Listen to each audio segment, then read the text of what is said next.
we remember the unforgotten members on the 11th of November, where the teams of armies, adults and teens, older than 14 years old, guns were loaded, the tanks were on a roll, the enemy was on patrol, the troops were in control.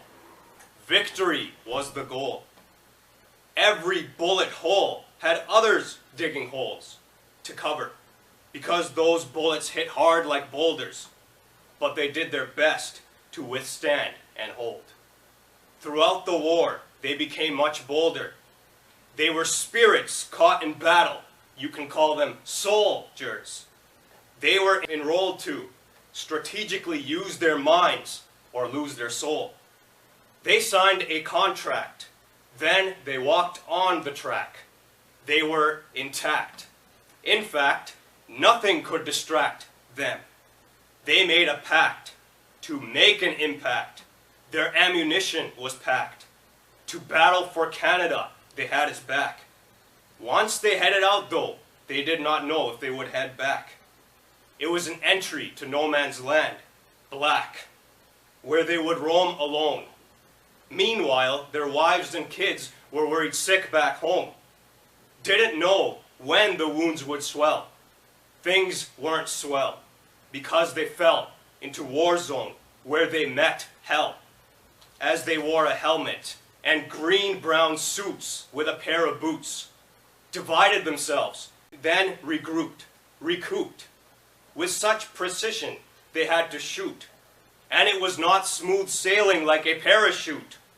Their story are those branches and the very shoots that would become our Canadian heritage, the roots.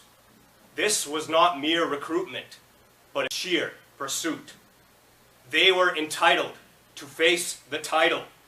Even if they lost their life, they would still get the award, the title. The enemy was in sight, like no time for recital.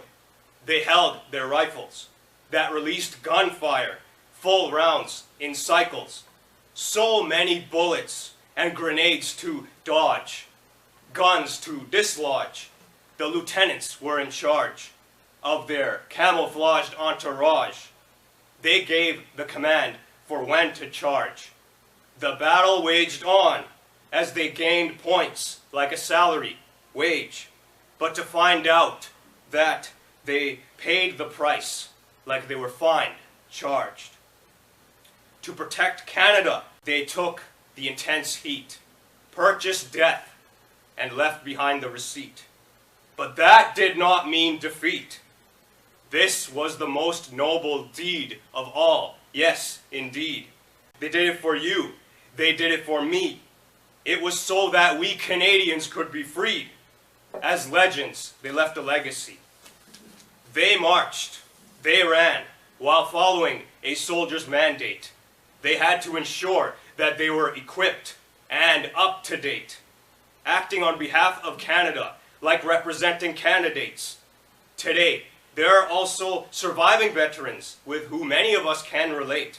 Our forefathers, ancestors, grand or great-grandfathers who partook in the war are our true heroes, the greats, who pulled multiple attacks, defenses, and put many trump cards into play. So everybody on the Canadian islands bow their heads in a moment of silence today as the bagpipes and trumpets play. Prabhjot Singh has put a poppy on his chest to remember the survivors and the ones who now rest. With hands at the side of his head, he gives salute.